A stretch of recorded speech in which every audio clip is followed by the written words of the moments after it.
समझो आपने माँ को दूध दिया, अच्छा लगेगा माँ को, लेकिन माँ को दूध पसंद है इसलिए आपने अगर माँ के सिर पे दूध डाला तो डांटेगी या आपको गले लगाएगी, क्या करेगी? हम भोग चढ़ाते समय, अभिषेक करते समय उनके ऊपर दूध चढ़ाते हैं। आप अपने सर पर दूध डाल देंगे अगर आपको पसंद है दूध तो? दही तो डालेंगे, डाल सकते हो। घी है, घी डाल सकते हो। वो शहद जो है कितना भी मीठा हो आप उसको चख लोगे, लेकिन सिर पे डालोगे नहीं। हम शिव जी के ऊपर ये सब डाल देते हैं। इस कलयुग में, जिसको आधुनिक युग बोलते हैं, मिसाइल्स का युग बोलते हैं, एक बटन दबाए तो मिसाइल वहां से वहां जाता है, उद्ध्वस्त कर देता है। वहां भगवान घोड़े पे आएगा और मिसाइल का जो मुकाबला है वो तलवार से करेगा। मेरे कमरे में जो भूमि है ना, उस भूमि से 2 देवी के हाथ आ गए एक्चुअल में, पूरे तेजस्वी हाथ देवी के। और उन दोनों हाथों ने मुझे गले लगाया, पलंग से उठाया, अपनी गोदी में लिया जमीन पर, और मुझे आवाज आई, आज मैं तृप्त हो गई। 8वें दिन मेरी बीवी ने मुझे पूछा, आप नीचे जाके क्यों सोते हो? मैंने कहा, ऐसे ऐसे 2 देवी के हाथ आते हैं, बहुत तेजस्वी है, मुझे गले लगाते हैं और कहते हैं कि आज मैं तृप्त हो गई। तब मेरे बीवी ने तुरंत कहा, आपकी जमीन आपको बुला रही है। मैंने 5 लोगों को बुलाए, चलो मंदिर बांधते हैं। गांव के 5 लोग थे, 5 लोग आ गए। उनके नाम आप जानोगे तो आप भी हंसोगे, आपको आश्चर्य लगेगा। जो मुखिया था उन चारों का, उनका नाम था नारायण। एक औरत, एक मर्द, उनका नाम था विष्णु लक्ष्मी, और दूसरे का नाम था महादेव पार्वती। ये बांधने के लिए हम यहाँ पे आए, नारियल रखा और प्रार्थना की कि हे देवा, हे स्वयं शिवा, आपके सूचना के मुताबिक हमें यहाँ पे मंदिर निर्माण करने के लिए इकट्ठा हुए, आप हमसे बंधवा लो। तभी इस बाम्बी से एक बड़ा भुजंग आ गया, और वो भुजंग कैसा था? नॉर्मल भुजंग नहीं था। ये जो मेरा पैर है ना, उतना जाड़ा था, पूरे चॉकलेटी कलर का, और उसको यहाँ पे दाढ़ी थी, उसके शरीर को इतने बड़े बाल थे, यहाँ सिर के ऊपर बाल थे। ऐसा भला नाग यहाँ पे आ गया जिसको भुजंग बोलते हैं, और उसने फुस नहीं किया। जैसे हमारे दादाजी हमें गुस्सा करते वैसे ऐसा आवाज किया। यहाँ एक छोटी सी नदी है, उस नदी में एक ऋषि बैठे थे, सेम ऋषि वही जो मुझे केदारनाथ में दिखाई दिए थे, 7 फुट बैठे ऊंची ऊंची। उस नदी में बैठे हैं और मुझे बोल रहे, अरे मैं यहाँ आया हूं, तेरे आश्रम में मुझे लेके आ। और उस ऋषि की शिला बन गई, बिल्कुल ऋषि जैसी, जैसे ऋषि बैठे हैं साधना के लिए, वैसी शिला बन गई। सपना टूट गया। मैं उस शिव को प्रमाण रख के मेरे सीने में शिव का शब्द उच्चारता हूं, पूरी दुनिया घूम के आओ, ऐसा स्वरूप मंदिर आपको देखने को नहीं मिलेगा। सारे मंदिरों में आप देवताओं को देखते हो, खुद को नहीं। इस मंदिर में आप खुद को देख पाओगे। हमने वो 3 सीढ़ियां अभी जान ली है। वो सीढ़ियां क्या है? प्राक्तन की 3 सीढ़ियां। अभी उसके बाद हम कहां पे पहुंच गए? स्वरूप के बिंदु के पास। ये स्वरूप का बिंदु जो आप देख रहे हैं ना, वो असल में शिवपिंडी या शिवलिंग नहीं है। वो तुम्हारा, हमारा, सब जीवों का एक स्पर्म है, जो मां की कोख में जाता है और अपना साम्राज्य खड़ा करता है कि ये मेरी प्रॉपर्टी है, अब मैं मेरा शरीर तैयार करूंगा। और इतना सा स्पर्म मां की कोख में अपना इतना बड़ा स्थूल शरीर तैयार करता है। नाखूनों की जगह नाखून, नाक की जगह नाक, आंखों की जगह आंखें। आंखें यहां नहीं आती, आंखें यहां नहीं आती। वो चाहे जानवर हो या इंसान हो, हमें तो भगवान ने बुद्धि दी है, सब जानवरों से परे बुद्धि दी है, अच्छी बुद्धि दी है। उनको क्या दिया है? उनको सिर्फ जाणीव, जाणीव, जाणीव, उसको जाणीव कहते हैं, एहसास, वो शक्ति है उनके पास।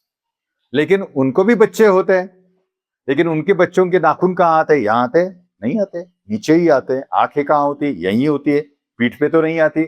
ये इतना सिस्टमेटिक कौन करता है? आपका एक छोटा सा स्पर्म। कितनी ताकत भरी है उस आत्मा के कण में, उस परमेश्वर में। तो उस परमेश्वर की ताकत कितनी होगी? आत्मा की ताकत इतनी है कि वो खुद का शरीर तैयार करता है। ये प्रति सृष्टि है, तो उस परमात्मा ने ये सृष्टि कैसे बनाई होगी? कितनी ताकत है उनकी। और बनाते समय ये छोटा सा स्पर्म जो है ना, वो अंदर, शरीर के अंदर यही सृष्टि समा लेता है। सारी सृष्टि आपके अंदर है, जो जगत में है वो आपके अंदर है। अभी मिट्टी से शरीर बनता है, तो पृथ्वी आपके अंदर है, मिट्टी है ये पूरी। आपके अंदर जल है कि नहीं? 70% जल है आपके अंदर, 70 to 74% जल है। बाद में क्या आता है? सागर। सागर के बाद अग्नि। आपका शरीर गर्म रहता है कि नहीं? जब आदमी मरता है तो हम कहते हैं अभी वो ठंड पड़ा है, चला गया आत्मा, क्योंकि आत्मा ही सूर्य है, उसको आत्मा सूर्य कहते हैं, वही अग्नि है, इसलिए हम तप्त है। बाद में अंदर एक खालीपन भरा हुआ है आकाश जैसा, इसलिए तो वायु आ रहा है जा रहा है, तो वायु अपने अंदर है और आकाश तो अपने अंदर है ही, पूरा खालीपन, इसलिए सांस ले पा रहे हैं, मैं बोल पा रहा हूं, स्वर बाहर निकल रहा है कि नहीं? तो पांचों पंचमहाभूत मेरे अंदर है और पंचमहाभूत से ये जो सृष्टि बनी है वो भी मेरे ही अंदर है, इसका बना है आत्मा। और ये सब कुछ इतने से स्पर्म में छुपा है। क्या किमया है, क्या लीला है उस परमात्मा की, उस परमेश्वर की, उस भगवान, है ना? तो आपके अंदर ही वो है, उसको सिर्फ विकसित करना है। और जब वो विकसित होता है ना तो दशों दिशा अपना प्रकाश फैलाता है। हमारा अस्तित्व कहां कहां है? 10 दिशा हम घूमते हैं।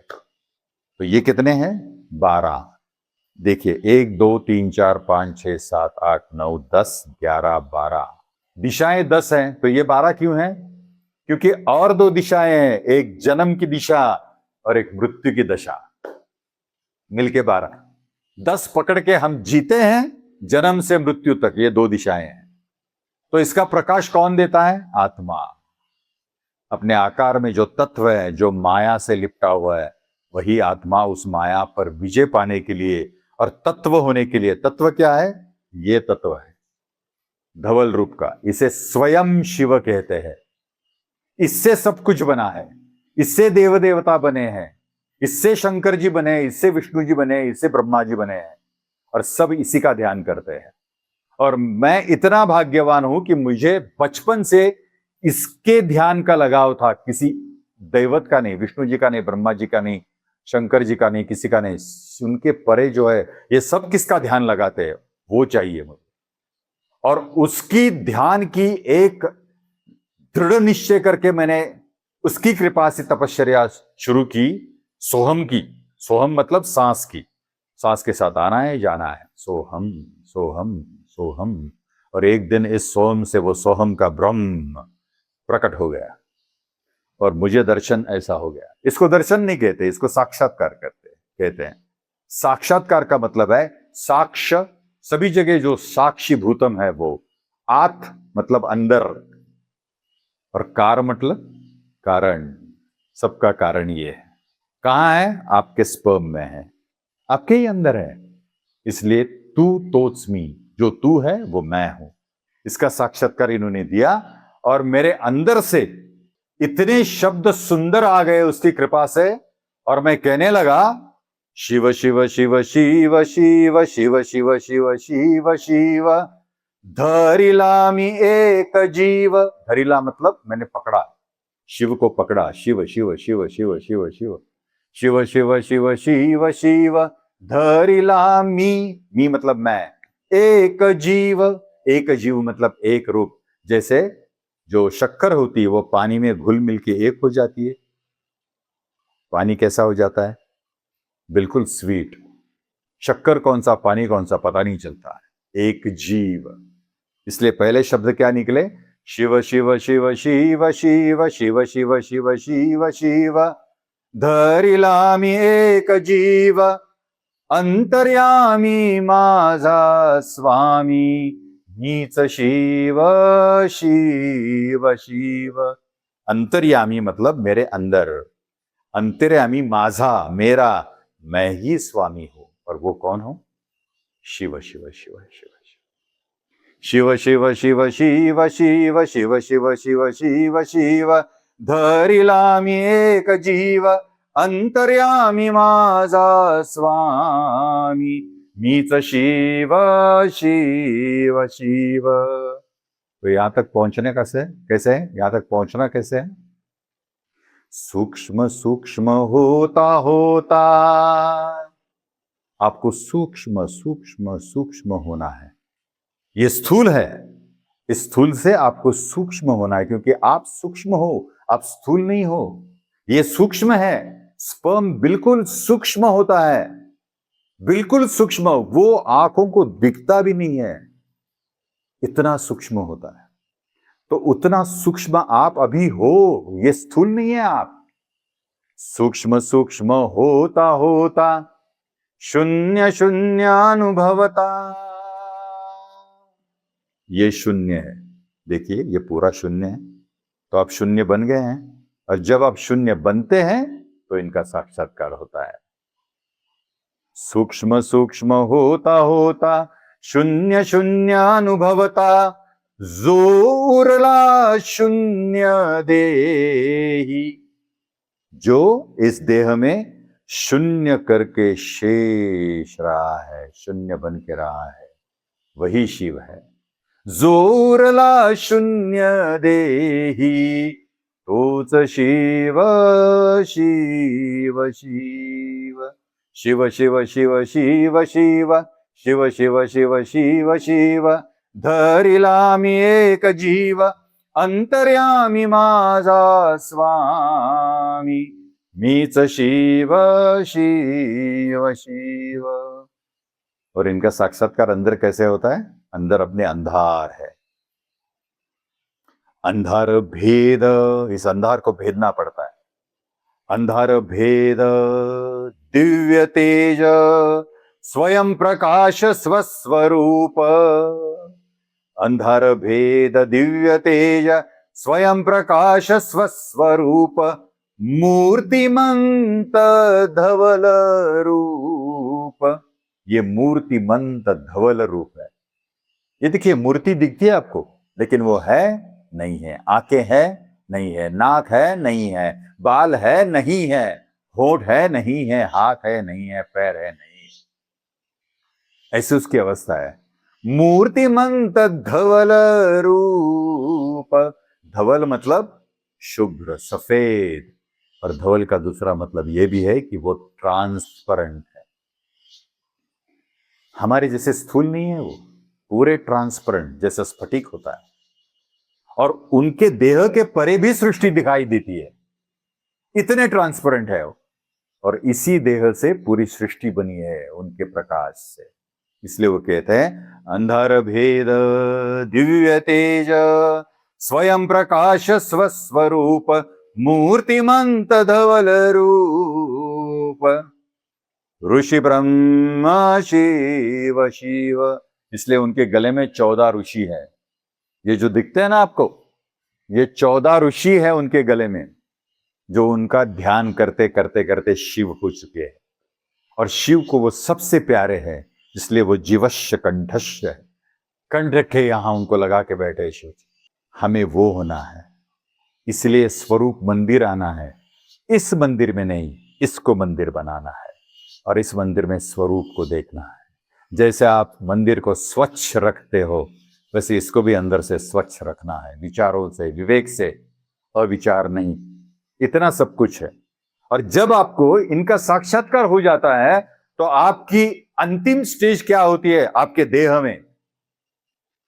शांत शीतल अचल विश्व। आप अंदर से शांत होते हो, शीतल होते हो, बहुत ही ठंड, अचल हो जाते हो। चल कुछ भी नहीं है, कुछ भी नहीं चल रहा है, सब अचल है, सब स्थिर है। शिव जैसे शांत है, आप भी वो भी एक हो गए हैं। शांत शीतल अचल विश्व। आपके अंदर ये विश्व तैयार हो गया है, शांत शीतल अचल विश्व। और उसमें आप क्या महसूस कर रहे हैं? सूक्ष्म चराचर। देखो आप सूक्ष्म भी देख रहे हो, और यहां से चराचर भी देख रहे हो। आप ही सूक्ष्म हो, आप ही चराचर हो। शांत शीतल अचल विश्व, सूक्ष्म चराचर देह, आहे आहे नाही नाही, है और नहीं नहीं। दिखाने लगे तो नहीं है, देखने गए तो है। आहे आहे नाई नाई स्वयं ब्रह्म शिव शिव। आपने खुद आपका शरीर दिया, तैयार किया है खुद। ये माँ ने नहीं तैयार किया है, ये बाप ने नहीं तैयार किया है, किसी और ने नहीं तैयार किया है, बैल ने नहीं तैयार किया है बछड़े का, खुद उसने स्वतः का खुद का शरीर तैयार किया है। स्वयं ब्रह्म शिव शिव। इतनी आपकी ताकत है, तो ये ताकत जानने के लिए, आपकी शक्ति जानने के लिए आपको अंदर जाना है, बाहर महसूस नहीं होती। मेरे एक पॉडकास्ट में आपने देखा होगा, सुना होगा कि मुझसे शिवजी ने कार उठाई है। ये मेरी ताकत नहीं है, ये उस विराट स्वरूप की ताकत है, जब वो आपसे एक रूप हो जाते हैं। और इसीलिए खुद को पहचानने के लिए स्वरूप मंदिर आना होता है। और ये स्वरूप मंदिर आने के बाद जब आप स्वरूपाकार हो जाते हैं, तो आप कहते हैं शिव शिव शिव शिव शिव शिव शिव शिव शिव शिव धरिलामी एक जीव अंतर्यामी माझा स्वामी। मीच शिव शिव शिव। जब आपको खुद की पहचान हो जाती है, तो आपको यह मालूम हो जाता है कि उसका जो रंग है ना, वो धवल है। और उसको अब गले लगा के बैठे हो, तो आपका भी रंग धवल हो गया, इसका रंग और इसका रंग एक हो गया। ये जीव है, जीव मतलब आप, और ये शिव है, आपके अंदर की स्टेट। तो बाह्य भी आप वो बन गए, अंदर भी आप वो हैं। तो आप जिंदगी में जीते समय किसी के साथ भी कुछ बुरा नहीं करोगे, सबका कल्याण करोगे। और कल्याण करने के लिए, खुद का नहीं, हर एक का कल्याण करने के लिए शिवजी ने हमको भेजा है और खुद की पहचान करवाई है। देख तू शिव है, तो सबका कल्याण कर। इसलिए संत सबका कल्याण करते हैं। लेकिन जब आपको पता चल जाएगा कि मैं भी शिव हूं, तो आप भी सबका कल्याण ही करोगे, क्योंकि शिव का मतलब है कल्याण। इसलिए ये एक रूप होना जरूरी है। और जब आपको एहसास हो जाता है कि मैं इतना धवल हूं, तो मेरी पावर क्या है? मेरी पावर आकाश जितनी है। इसलिए एटम, आपने पढ़ा होगा एटम, अणु, अणु तो पढ़ा होगा ना स्कूलों में। तो अणु का ऑर्बिट दिखाया जाता है, ये अणु का ऑर्बिट है, उसका एक तेज खुद का रहता है। ये तेज जो है ना अपना, वो नील ब्रह्म है। इसलिए इसके ये पूरे गोलाकार जो आप देख रहे हैं ना, ये तेज ब्रह्म है आपका। इसलिए हम किसी भी संतों के पीछे एक ऐसे गोल तेज को दिखाते हैं, उसको प्रभावड़ कहते हैं। वो उनकी प्रभा है। वैसे आप लोगों की भी खुद की प्रभा है, लेकिन आप आपकी खुद की प्रभा देखने को तैयार नहीं। आप दूसरों की प्रभा पर जीते हैं और दूसरों की प्रभा पर प्रभावित होते हैं। ये नहीं होना है, खुद के प्रभाव पर प्रभावित होना है। तभी आप पूरे जगत सृष्टि को प्रभावित कर सकते हो। इतनी आपकी किमया है, इतनी आपकी शक्ति है। कब पाओगे, कब देखोगे? ये देखने के लिए उस शिव जी ने ये स्वरूप मंदिर बनाया है, जंगल में, किसी शहर में नहीं है। ये घने जंगल में है। यहाँ शेर रहते हैं, भालू रहते हैं, सब जानवर रहते हैं, हाथी रहते हैं, सब आते हैं यहाँ पे। और उनके बीच में मैं रहता हूँ, क्योंकि मुझे वो हाथी दिखाई नहीं देता, मुझे शेर दिखाई नहीं देता, मुझे भालू दिखाई नहीं देता। मुझे ऐसा लगता है कि शिवजी आसपास खड़े हैं उसी रूप में, क्योंकि उनके अंदर भी वही है, मेरे अंदर भी वही है। आप तो बिलीव नहीं करोगे, विश्वास नहीं करोगे। मैं कुर्सी पे बैठा था और मेरे सामने आप जैसे लोग आए थे, कुछ बातें चल रही थी ज्ञान की। 1.5 घंटा में उनके साथ बात कर रहा था, वो चले गए ज्ञान सुन के। और मेरा एक यहाँ पे आदमी है जो साफ सफाई देखता है, उसको मैंने कहा कि अरे मेरे कुर्सी तो साफ करो, मैं जब बम्बई से आता हूँ तो कुर्सी साफ दिखनी चाहिए, वो करो। अपनी की ने लोग हंसते हैं। तो उसने क्षमा मांगी और बोला कि चलो उठो तात, मैं कुर्सी साफ करता हूँ। और कुर्सी पे मेरी एक तकिया है, उस तकिया को उसने उठाया, नीचे नाग बैठा था और उस नाग पर मैं 1.5 घंटा बैठा था ज्ञान देते लोगों को। नाग ने मुझे कुछ नहीं किया। क्यों नहीं किया? क्योंकि उसके अंदर जो है वही मेरे अंदर है, और मेरे अंदर जो है वो उसके अंदर है। कौन किसको मारेगा, कौन किसको दंश करेगा?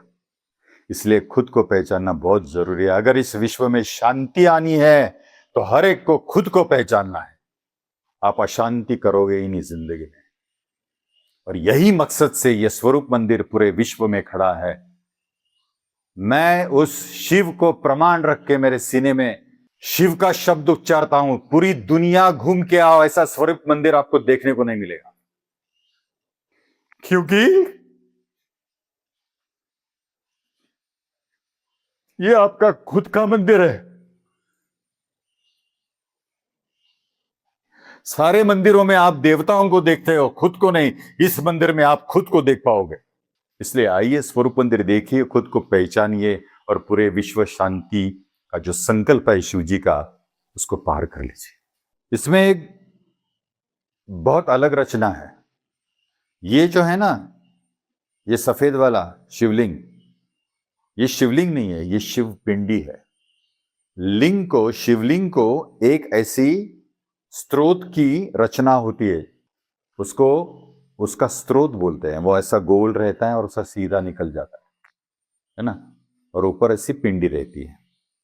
लेकिन ये शिवलिंग नहीं है, ये शिव पिंडी है। पिंडी से ब्रह्मांडी, ऐसी कहावत है। शिवलिंग से ब्रह्मांडी, ऐसी कहावत नहीं है। पिंड से ब्रह्मांड, जो ब्रह्म अंड में है, अंडा, वही आपके पी अंड, पी मतलब आपका ये जो जन्म है ना, उसके अंड में वो भरा हुआ है।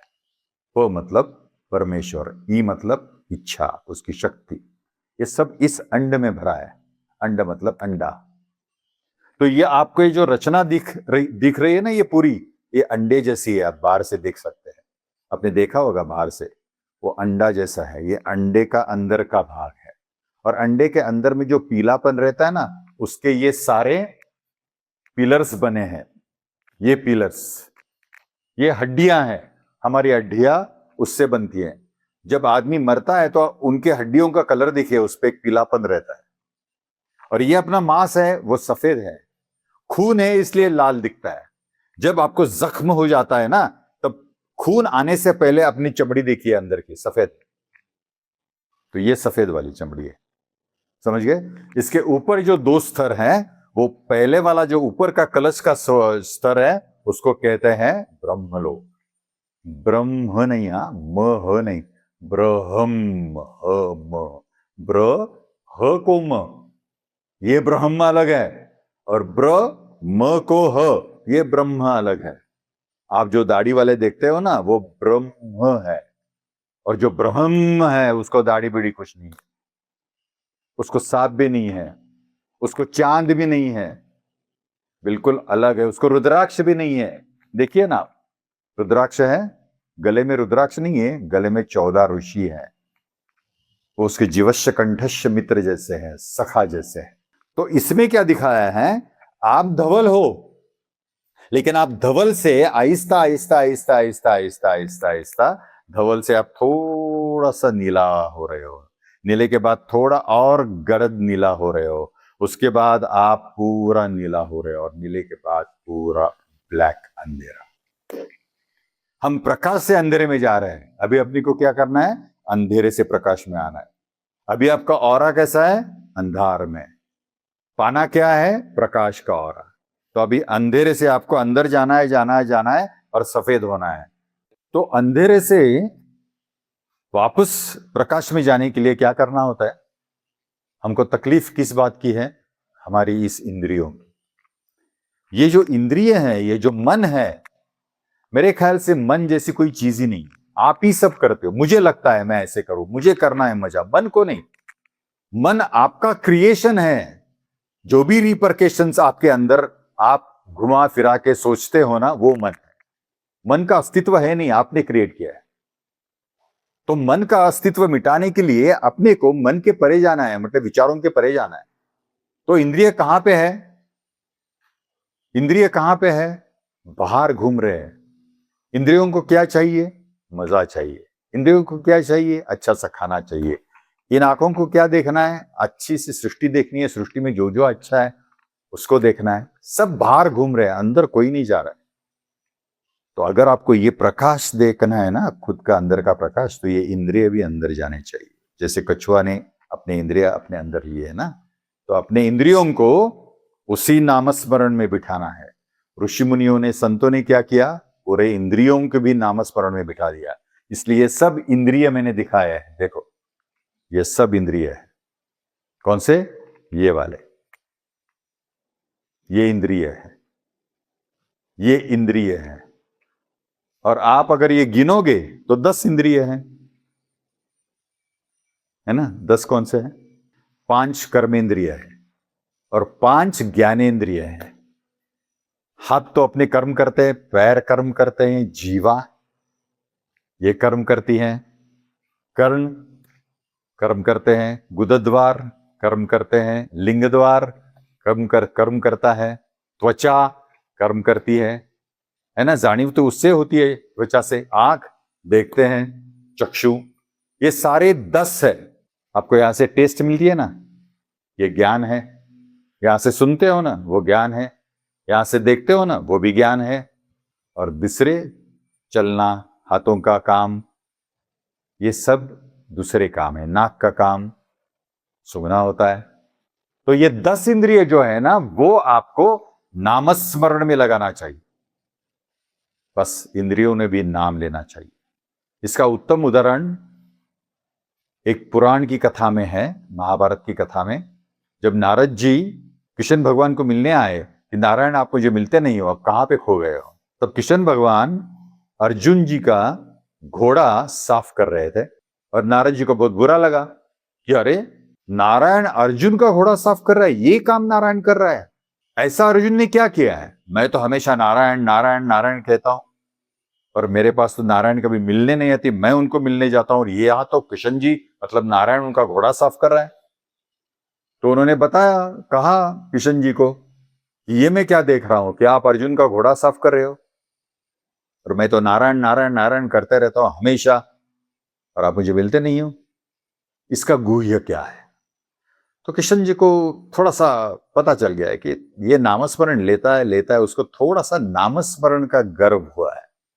अभी वो गर्व तो मिटाना चाहिए। तो उन्होंने क्या कहा कि घोड़ा मैं तो धो रहा हूं, एक 5-10 मिनट तो वक्त लगेगा, एक काम कर नारद, अंदर जा, वहां पे कुटिया है जहां पे वो टेंट, उस कुटिया में अर्जुन जी सो रहे हैं, बहुत थक गए हैं, जख्म हुए युद्ध के, औषधि लगाई है और दिए जल रहे हैं उस कुटिया में, उसे शायद नींद नहीं आती होगी, तो आप जाके वो दिया बुझा दो और आ जाओ। और नारद मुनि अंदर गए, एक दिया बुझाया, दूसरा बुझा, वहां पे सामने कोने में अर्जुन जी लेटे हुए थे आंखें बंद करके। तीसरा दिया उन्होंने बुझाया और उनको सुनने में आया कृष्ण कृष्ण कृष्ण कृष्ण। अरे आवाज कहां से आ रहा है? अर्जुन तो सोया है। बाद में आगे गए, दूसरा दिया बुझाया उन्होंने, कृष्ण का आवाज जोर से आ गया, कृष्ण कृष्ण कृष्ण। ऐसे दिया बुझाते बुझाते वो गए अर्जुन के पास। अभी एक दिया जल रहा है, उससे पहले और एक दिया था, वो बुझाने के लिए गए तो कृष्ण इस नामस्मरण का आवाज बड़े जोर से आ रहा था, कृष्ण कृष्ण कृष्ण। उन्होंने अर्जुन की होठों की तरफ देखा तो होठ बंद थे, तो आवाज कहां से आ रही है? तो उन्होंने वो दिया बुझाया और अर्जुन के पास जो दिया था उनके बालों के पास, वो बुझाने के लिए गए तो उन्होंने सुना बाल जप रहे थे, कृष्ण कृष्ण कृष्ण कृष्ण कृष्ण। वो जो बाल छूटे थे, जो नहाए हुए थे, वो जो छूटे थे, उस बालों की उस छूटने की जो एक दिशा है, वहां से कान लगाते लगाते लगाते नारद मुनि नीचे गए तो इस बाल के जो अग्र है ना, उस सारे अग्रों से कृष्ण कृष्ण कृष्ण कृष्ण ऐसा आवाज आ रहा है। इसको नामस्मरण बोलते हैं, इसको नाम साधना बोलते हैं। नाम इससे नहीं होना है, नाम इंद्रियों से पुकारना होता है। और ये सारे ऋषि मुनियों ने किया, इसलिए सारे ऋषि मुनि संत महंत ऋषि महर्षि बन गए। इनको पाना इतना आसान नहीं है, इनको देखना इतना आसान नहीं है। खुद का शरीर नाम देव होना चाहिए, तभी आपको आत्मदेव दिखाई देता है। तो ये उनकी रचना है। अभी हम दश दिशा में घूमते हैं, हर जगह ये देखते हैं वो देखते हैं, वहां पे अपना मन रम जाता है। लेकिन हनुमान जी का वैसा नहीं हुआ। हनुमान जी जहां जहां देखते थे दश दिशाओं में, वहां उनको राम ही दिखते थे। राम राम राम राम। इसलिए जहां भी जाते हो, जहां भी देखते हो, ये राम का क्रिएशन है। ये सब राम ने बनाया, सिर्फ बनाया नहीं है, उसमें राम भरे हुए हैं। इस नजर से अगर आप देखोगे तो ध्यान लगाने की भी जरूरत नहीं। इसलिए यहाँ पे ये सारे हनुमंत दिखाए हैं दशो दिशाओं में। ये हनुमान जी है, ये देखिए यहाँ हनुमान जी है, यहाँ हनुमान जी है। दश दिशा में सारे हनुमान हैं। तो आप दश दिशा में जब गुजरते हो तो आपको सिर्फ राम या शिव, जो भी आप कहिए वो देखनी चाहिए, सृष्टि नहीं देखनी चाहिए। तभी साक्षात्कार हो जाता है। इसलिए मैं कहता हूं दर्शन अलग है, दर्शन कई मिनटों में खत्म हो जाता है, साक्षात्कार कभी खत्म नहीं होता, वो आपके साथ चलता है, क्योंकि आप ही साक्षात्कार हो। कब लेंगे? इसलिए स्वरूप मंदिर आना जरूरी है। ये स्वरूप मंदिर नहीं, मैं बार बार कह रहा हूं, ये स्वरूप मंदिर। दिन भर काम करो, रात को काम नहीं होता। पूरी रात इससे बिताओ, जो अंदर आ रहा है जा रहा है, अंदर आ रहा है जा रहा है। सो हम सो हम सो हम, तू ही मैं हूं, मैं ही तू, सो हम। पा लेते हो उसको। और ये जिंदगी जो उन्होंने दी है हमको मनुष्य कोटि में, इस मन को ईश करने के लिए, मनु ईश मनुष्य। कब करेंगे ईश का स्पर्श इस मन को? मन को मतलब खुद को।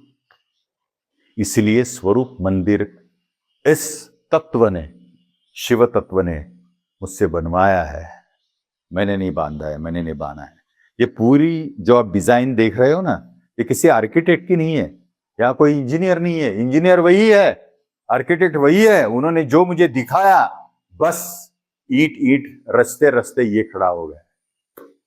ये 19 फन का नाग जो आपने देखा है, दूसरे पॉडकास्ट में आपने सुना है कि मैंने इसमें केदारनाथ में देखा था, उसको दर्शन दिया था उन्होंने, और उनको मैंने बुलाया था। जब मेरे हाथों से ऐसा ऐसा स्वरूप मंदिर हो जाएगा, तब आप वहां पे होना चाहिए, रहना चाहिए। आ गए वो, और मेरे फार्मर को दिखाया उन्होंने, मैं आ गया हूं। अगर मुझे दिखाते तो ऐसा भी हो सकता कि मैं कुछ फेक कह रहा हूं, लेकिन एक साक्षीदार उन्होंने इस गांव में रखा है, उसको सपने में दिखा कि मैं आया हूं। ये सब होता है, चाहत चाहिए। अगर चाहत नहीं है तो कुछ नहीं बनता। तो ये स्वरूप मंदिर जो इस पूरे विश्व में उन्होंने खड़ा किया है, उसका कारण यह है कि हम सारे एक होने चाहिए, सारे धर्म खत्म होने चाहिए, और अंदर का आत्मधर्म उसका हर एक के अंदर जागना चाहिए। इसलिए स्वरूप मंदिर आइए। अभी बाकी की चीजें मैं आपको बताता हूं। अभी हमको एक चीज जानना है कि ये जो आप श्रृंखला देख रहे हो ना, ऊपर से नीचे आ रही है, नीचे आ रही है, नीचे आ रही है, ये जन्मों जन्मों की कड़ी है। इस जन्मों जन्मों के कड़ी से हमको नामस्मरण लेते लेते लेते उस पर अभिषेक करना है। और ये अभिषेक पात्र जो है ना, उसमें जल का अभिषेक होता है। दूध के अभिषेक की जरूरत नहीं है। आप सीधा सादा सोच लीजिए, मां आपको दूध पीने के लिए देती है, बहुत अच्छा लगता है, लेकिन मां ने वही दूध कप से आपके सिर के ऊपर डाल दिया तो अच्छा लगेगा? लगेगा? नहीं लगेगा। मां पर गुस्सा हो जाओगे आप। समझो आपने मां को दूध दिया, अच्छा लगेगा मां को, लेकिन मां को दूध पसंद है, इसलिए आपने अगर मां के सिर पे दूध डाला तो डांटेगी या आपको गले लगाएगी? क्या करेगी? और उस दूध में कितनी गंदगी है। हम भोग चढ़ाते समय, अभिषेक करते समय उनके ऊपर दूध चढ़ाते हैं, कितनी गंदगी है उसमें, कितना दुर्गंध वहां पे आ जाता है। उस दुर्गंध में हमारे भगवान को हम बिठाएंगे? आप अपने सर पर दूध डाल लेंगे? अगर आपको पसंद है दूध तो दही तो डालेंगे, डाल सकते हो। घी है, घी डाल सकते हो। ये जो हनी होता है, जो शहद है, वो शहद जो है कितना भी मीठा हो, आप उसको चख लोगे, लेकिन सिर पे डालोगे नहीं। हम शिव जी के ऊपर ये सब डाल देते। अरे आपको उनको भोग चढ़ाना तो सामने रखिए सब कुछ, वो स्वीकार करेंगे, लेकिन उनके सिर पर क्या डाल रहे हैं आप? उनको सिर्फ चाहिए पानी जो उनके सिर से बह रहा है, गंगा जी, पवित्र जल। अनेक जन्मों से आपका जीवन जो है ना, इसलिए पानी को जीवन कहते हैं। आपका जीवन का अभिषेक उस पर करिए कि मेरा पूरा जीवन मैंने आपको सौंपा है, आपको दे रहा हूं। ये चाहिए, ये अर्थ है उसका। हम अर्थ जानते नहीं, कुछ नहीं, और करना शुरू करते। किसने बोला है? करेंगे। अभी शिवरात्रि, महाशिवरात्रि हम करते हैं, उत्सव मनाते हैं, महाशिवरात्रि है ना, तो दिन को जाके क्या करते हैं? सारे लोग दिन में इतने लोटे लोटे दूध के लेके जा रहे हैं शिव जी के पास। अरे वो कहते हैं महाशिवरात्रि है तो आपको रात को आना है ना, तभी मैं आपको मिलूंगा। नहीं, हम दिन को जाएंगे, रात को कोई नहीं जाता। मनाते हैं महाशिवरात्रि। इतना सब अज्ञान से भरा है। तो अगर ज्ञान प्राप्त होना है तो किताबों में ज्ञान नहीं है, परमेश्वर ने, उस शिव ने ज्ञान आपके अंदर भरा है, पूरा भरा है, हर एक के अंदर, सिर्फ संतों के अंदर नहीं, हर एक के अंदर अंदर झांकना चाहिए। आपका आत्मग्रंथ आपके ही है। जिसने जितना पढ़ा है उतना लिख के अपने सामने रखा है, हमारे सामने, लेकिन उसके परे भी हमारे अंदर है छुपा हुआ। वो ज्ञान लीजिए, पूरे अर्थ मालूम हो जाएंगे, गर्भितार्थ मालूम हो जाएंगे। सिर्फ अर्थ नहीं, अर्थ के परे गर्भितार्थ है, वो जानना जरूरी है। तो आप समझ गए, ये अपनी पूरी जीवन की, जन्मों जन्मों की श्रृंखला है, और उसका अभिषेक अपने जीवन का करना है, तभी वो तृप्त हो जाते हैं। ठीक है। अभी दो चीजें ना समझ लेना बहुत जरूरी है।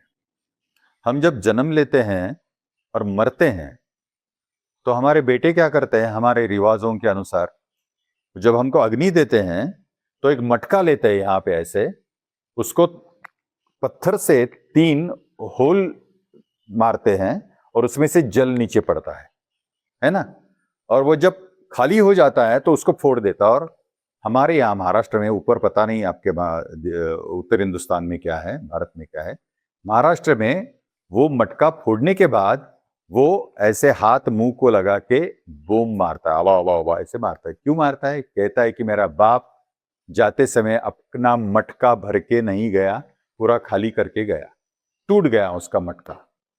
तो ये मटका जो है, मतलब ये देह जो है, जो मिट्टी से बना है, वो किससे भरना चाहिए? ये जो शेष ब्रह्म है ना, इससे ये पूरा मटका भरना चाहिए। इसलिए यहां पे लिखा है शेष ब्रह्म ज्ञान। आपने अनेक किताब पढ़ के ज्ञान पाया है, लेकिन शेष ब्रह्म ज्ञान नहीं पाया है। ब्रह्म ज्ञान भी सुना होगा आपने, क्योंकि एक बात समझ लीजिए, हर एक युग का ज्ञान अलग अलग अलग है। राम के वक्त वशिष्ठ गीता थी, सत्य युग में सोहम गीता थी, द्वापर युग में भगवत गीता आ गई, तो कलयुग में भी कुछ तो रखा है भगवान ने, जिसको शेष ब्रह्म ज्ञान बोला है। इसलिए संतों ने यह भी कहा है कि हमने ये सब लिखा है, हमने सबका चवन किया है, लेकिन अभी भी कुछ बाकी है, शेष ब्रह्म, उसका ज्ञान पाओ। कहां मिलेगा? किसने लिखा है? लिखा है सिर्फ उसने। कहां पे लिखा है? आपके अंदर जो आत्मग्रंथ है ना, उसमें लिख के भेजा है, बस उसको पढ़ना है। तो ये शेष ब्रह्म ज्ञान आपके अंदर इस मटके में है, पढ़ना जरूर, वरना आपका मटका भी खाली हो जाएगा। आप खाली जाओगे, आपका बेटा, हमारा बेटा उसको तोड़ देगा और बोलेगा मेरा बाप खाली आया, खाली निकल गया, भरा कुछ नहीं। अभी जब स्वरूपबंद लोग आते हैं, या आप कहीं पे जाते हैं, कहीं टूर को जाते हैं, तो जाके वहां का आनंद लेके आते हो। कश्मीर जाते हो, कश्मीर का आनंद लेके आते हो, कुछ तो लेके आते हो अपने घर। तो जिस घर से मैं आया हूं नीचे, वहां वापस जाते समय मैं क्या लेके जा रहा हूं? कौन सा आनंद लेके जा रहा हूं? ब्रह्मानंद, या उस ब्रह्मानंद में छिपा हुआ वो शेष ब्रह्म, उसको देख के जा रहा हूं। उसको सिर्फ देखना नहीं है, वो हो के जाना है। इसको जाना कहते हैं, उसको महानिर्वाण कहते हैं। इसलिए हमारे मृत्यु को निर्वाण कहते हैं और संतों के मृत्यु को महानिर्वाण कहते हैं। और हम लोग महानिर्वाण के लिए आए हैं। तो ये शेष ब्रह्म ज्ञान पाना बहुत जरूरी है, और इसके लिए युग चक्र भी समझना बहुत जरूरी है। ये युग चक्र है, इसमें क्या क्या दिया है यहां पे देखिए। सतयुग है, त्रेता युग है, द्वापर युग है और कली युग है। कलयुग का मतलब है कर्मों की लीला। क मतलब कर्म, ली मतलब लीला। जिस युग में कर्मों की लीला हो रही है वही कलयुग है। जिसमें द्वापर युग में द्वैत मतलब विचार, कुविचार, विचार और विवेक, इसका द्वंद्व है, इसलिए द्वापर युग। कौरव दिखाते समय अविचार और विचार के स्वरूप में दिखाए रूप में, और पांडव विवेक के रूप में। और विवेक का साथ किसने दिया? आत्मा ने। आत्मा मतलब कृष्ण जी। तो ये सीख है उसमें। और वशिष्ठ गीता जो रामकालीन थी वो उस वक्त की गीता थी। वस इष्ट, वस मतलब रहना, और इष्ट मतलब जो अच्छा है वो, उसको वश इष्ट कहे। वस मीन्स वसना, इष्ट मीन्स जो अच्छा है वो, इसलिए उसको ईश्वर भी कहते हैं। जो इष्ट है, जो इष्ट स्वर से पूरी दुनिया में इष्ट ही करता है उसको ईश्वर बोलते हैं। वैसे वस इष्ट वशिष्ठ, उनकी गीता, उनका ज्ञान वो रामकालीन था तो त्रेता युग था। वो त्रेता युग मतलब क्या? अपने 3 गुण, रज तम सत्व। सत्व राम जी हैं, तमोगुणी कौन थे? रावण थे। और सत्व और तमोगुणी के बीच रजगुणी कौन थे? सुग्रीव, वाली, जाम्बुवंत, वानर, ये सब रजोगुणी थे। तो रजोगुणी ने किसका साथ दिया? तमो का या सत्व का? सत्व का। तो रज क्या बन गए? सत्व बन गए। और बाद में अंत में तमो भी सत्व ही बन गया। नहीं तो रावण मरते समय, प्राण छोड़ते समय राम ऐसे नहीं कहता। तो सत्वगुणी बनने के लिए त्रेता युग में राम का आदर्श जो है ना वो अपनाना चाहिए। तो राम क्या है? राम मतलब रहने वाला, म मतलब ये मर्त काया, इस मर्त काया में जो रहता है वो राम है। इसलिए जब आदमी मरता है हम उसे लेके जाते हैं तो क्या बोलते हैं? राम बोलो राम, राम बोलो राम, राम नाम सत्य है। कृष्ण नाम सत्य बोला है किसने? कृष्ण नाम सत्य है, शंकर नाम सत्य है बोला है? नहीं बोला है। राम नाम सत्य है। राम मतलब जो रहता है वो। इसलिए हनुमान जी ने अपना सीना फाड़ के दिखाया, देखो राम। वो अयोध्या का राम नहीं था, वो अंदरूनी राम था, जो राम के अंदर भी था वो दिखाया उन्होंने। तो ये त्रेता युग है। और सतयुग में सब इस सत्य के साथ थे। और ये सच जानने के लिए उस वक्त की गीता थी सोहम गीता। सोहम मतलब जो सांस में पूरा भरा है उसकी गीता। ये गीता मतलब प्रवास, गीता मतलब एक बहना, ज्ञान का बहना। ये सब ज्ञान का बहना है। आप अंदर जाइए सांसों के साथ, देखो कितना सुकून मिलता है, कितना सुकून मिलता है। ज्ञान तो यहां भरा है। भगवान ने मुझसे एक भी किताब नहीं पढ़वाया है। उसने मुझे सीधा सीधा बोला, ए क्या पढ़ रहा है, इसमें क्या रखा है, बंद कर।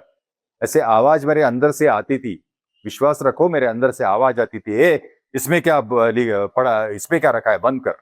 मैंने कुरान पढ़ने की कोशिश की, मैंने बाइबल पढ़ने की कोशिश की, मैंने गीता पढ़ने की कोशिश की। पहले पन्ने को मुझे आवाज आता था, ए इसमें क्या रखा है, बंद कर। तो किसमें रखा है? मेरे भाग्य से मेरे गुरु मुझे मिले और उन्होंने बताया कि अरे सब कुछ तो तेरे आत्मग्रंथ में रखा है। जिन्होंने जिन्होंने ये सब कुछ लिखा है ना, सब उनको उनके आत्मग्रंथ से ही मिला है। वो तेरे अंदर भी दिया है, हर एक के अंदर दिया है। क्यों बाकी सब पढ़ रहा है तू? खुद को पढ़, खुद के अंदर सब कुछ है। तो ये सब इस युग चक्र में मिलता है। और जब आप इस खंबे को देखेंगे ना, इसको स्तंभ बोलते हैं, युग का स्तंभ। तो यहां से आप शुरुआत करोगे तो यहां सतयुग है। हिमालय दिखाया है, हिमालय में एक ऋषि ध्यान कर रहे हैं। वहां से थोड़ा थोड़ा ऐसे युग बदलते बदलते त्रेता को आया। त्रेता तो खेती बीती सब कुछ दिखाई यहाँ पे। खेती करते करते करते करते थोड़ा सा द्वापर आ गया, द्वंद्व आ गया। उसके बाद कलयुग आ गए, मिट्टी के घर खत्म हो गए, खेती भी खत्म होने को आई है, कोई खेती करने को तैयार नहीं आजकल। सब कुछ इंडस्ट्रीज, कारखाने, बड़े बड़े इमले, बड़े बड़े बंगले, बड़े बड़े इमारतें, ये सब यहाँ पे दिखाए। अभी सब बंगलों को, इमारत को, अपने आलीशान घर को बोर हो गए हैं। क्या कहते हैं, चलो कहीं जंगल में जाके घूमते, कहीं जंगल में जाके रहते हैं, मिट्टी के घर में जाके खाते हैं। या नहीं तो चूल्हे पे जो खाना मिलता है ना, ढूंढ लेते हैं, वहां जाके खाते हैं। होटल भी बंद हो गए, होटल जाने के लिए आदमी तैयार नहीं है, चूल्हे का खाना पसंद आ गया। वापिस कहां पे आ गए हैं? सतयुग की तरफ। क्योंकि सतयुग मतलब अंदर का सत्य मालूम होना चाहिए और उस सत्य के मुताबिक अपना बर्ताव रखना चाहिए। सब जब ऐसा बर्ताव रखेंगे पूरी दुनिया में तो सतयुग आएगा, क्योंकि सब सत्य की मार्ग पे चल रहे हैं। आप मुझे एक चीज बताइए, हर एक जानवर सतयुग से आज तक वैसा का वैसा है, बदल गया इंसान। तो एक कवि ने बहुत अच्छा कहा है, देख तेरे संसार की हालत क्या हो गई भगवान, कितना बदल गया इंसान। कौन बदला है? इंसान बदला है, जानवर नहीं बदला है। मैंने कई बार कहा है कि शिवजी सबके गुरु हैं। शिवजी अगर सामने से ऐसे दिख रहे हैं तो पीछे की बाजू जो उनकी है ना, वो गुरु की बाजू है। इसलिए शिव गुरु बोलते हैं, गुरुदेव बोलते हैं, यहाँ देव गुरु बोला जाता है। इसलिए मंदिर सिर्फ मंदिर मत देखो, ये शिवजी का मंदिर ऐसे मत देखो, ये देव गुरु का मंदिर है, तो गुरु का स्थान होना चाहिए ना। इसलिए बिल्कुल इस मंदिर के सामने दो पादुका जैसी रचना की है। इस पादुका में, लेफ्ट साइड के पादुका में मेरे कुलदेव की स्थापना है, और राइट साइड के पादुका में मेरी कुलदेवी की स्थापना है, महिषासुर मर्दिनी कुलदेवी, और दत्त जी मेरा कुलदेव, गुरु ही मेरा कुलदेव है। इसलिए पादुका की जो रचना की है ना, उनका मंदिर भी वैसा ही बनाया है जैसे पादुका के बीच में एक डंडी होती है, वहां एक डंडी, यहाँ एक डंडी, डंडी के अंदर दोनों तत्व, महिषासुर मर्दिनी माने शक्ति और दत्त जी माने गुरु, गुरु की शक्ति अंदर ही है। तो ये पादुका की रचना है, आप देख सकते हो। आपने पूरा मंदिर देखा, ये स्वरूप मंदिर है, स्वरूप मतलब शिव जी, लेकिन शिव जी खुद ही गुरु है। हमारी आगे वाली जो बाजू है ना, वो एक सौंदर्य की बाजू है, रूप की बाजू है, हम यहां से रूप पहचानते हैं, लेकिन असल में सब कुछ पीछे है अपने। जैसे टीवी का स्क्रीन है, स्क्रीन पे हम सब देखते हैं, लेकिन अगर पीछे कुछ नहीं होता तो स्क्रीन पे कुछ नहीं आता। वैसे हमारा जो बैक ब्रेन है ना, यहाँ का छोटा, वही तो ज्ञान से भरा है, उसी को ज्ञान ब्रेन बोलते हैं। तो उस ब्रेन को पीछे रखने की वजह यह है कि जो गंगा माता है, जो शिव जी के, शंकर जी के ऊपर से बह रही है, उसको ज्ञान गंगा बोलते हैं।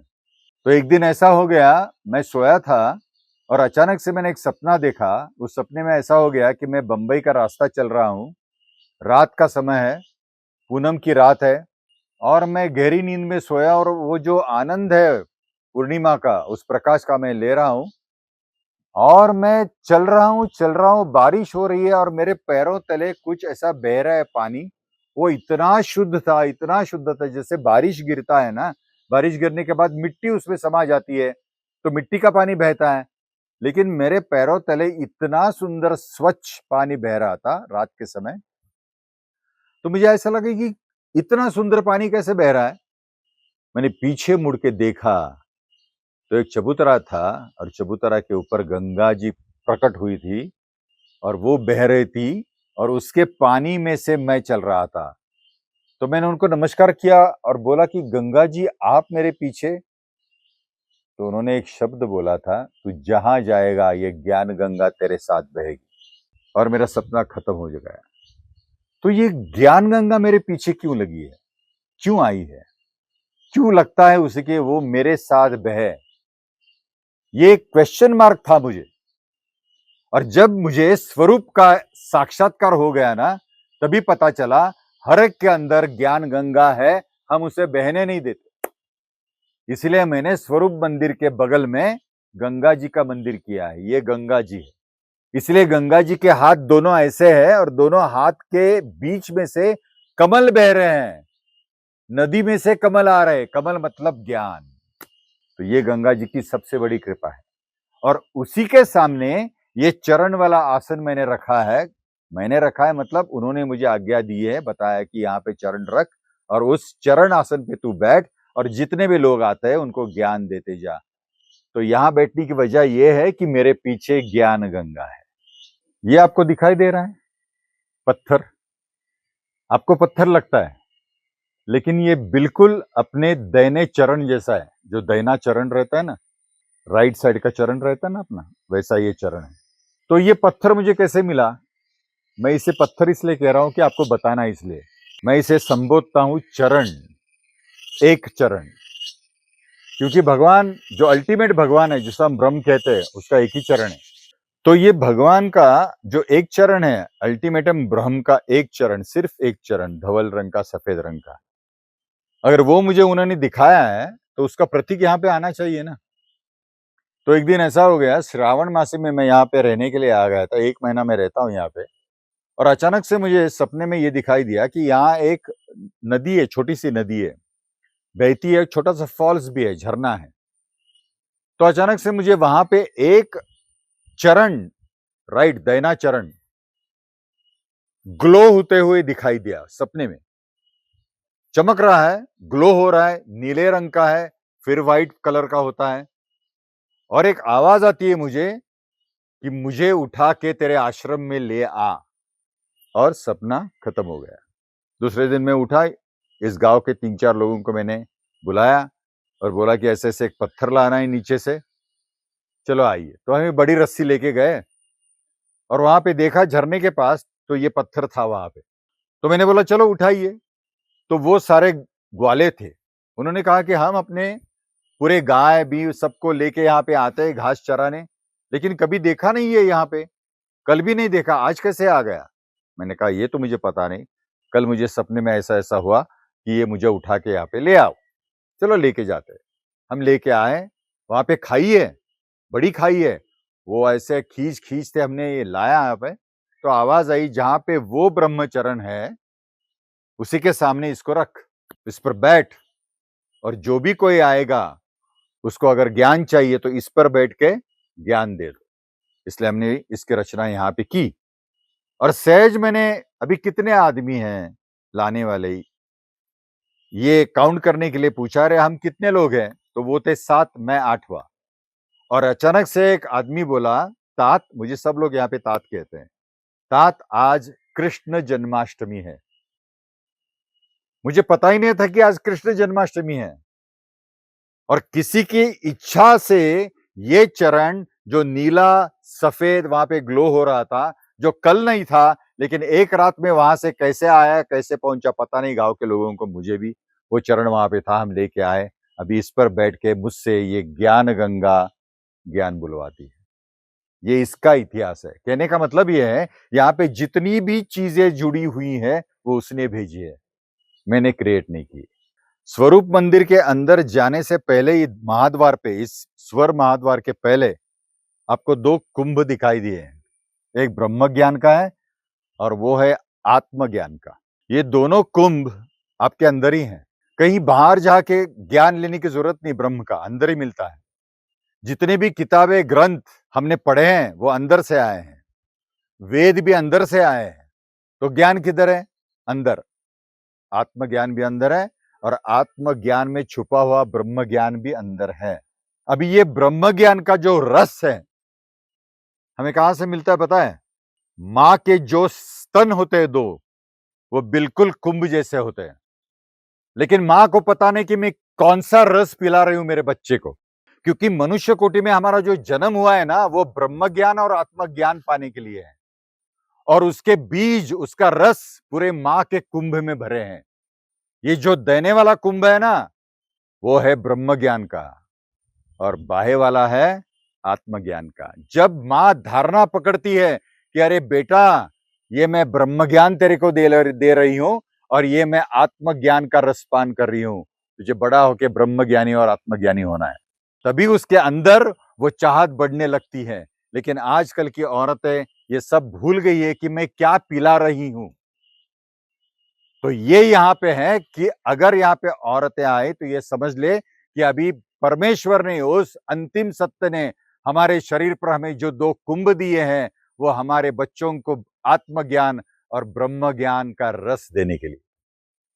तभी तो स्वरूप की पहचान होती है। आइए, अभी हम इस दीपस्तंभ के पास आए हैं। आपने देखा होगा हर एक मंदिर के सामने एक दीपस्तंभ होता है, रात को जलाते हैं दीप, अच्छा लगता है देखने में। लेकिन ये दीप क्यों जलाते हैं? दीप स्तंभ कौन सा है, क्यों चाहिए? स्वरूप का साक्षात्कार होने के बाद शिवजी ने मुझे ये बताया, अरे मुझे कौन सा दीप स्तंभ पसंद है मालूम है आपको? तेरी रीढ़ की जो हड्डी है वो मेरा दीप स्तंभ है, और रीढ़ के हड्डी के सामने मैं हूं, आत्म की ज्योत।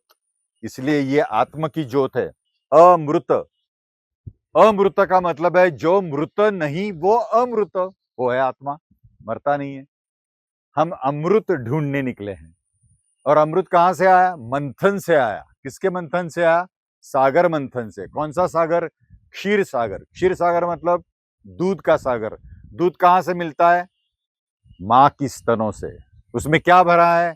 ब्रह्म ज्ञान, आत्मज्ञान। तो मंथन करने से क्या पहले आता है? नवनीत। नवनीत दही आता है, दही के बाद नवनीत। तो मंथन का जो नवनीत है ना ज्ञान का, वो किशन जी को प्यारा था, इसलिए वो नवनीत चोरी करते थे।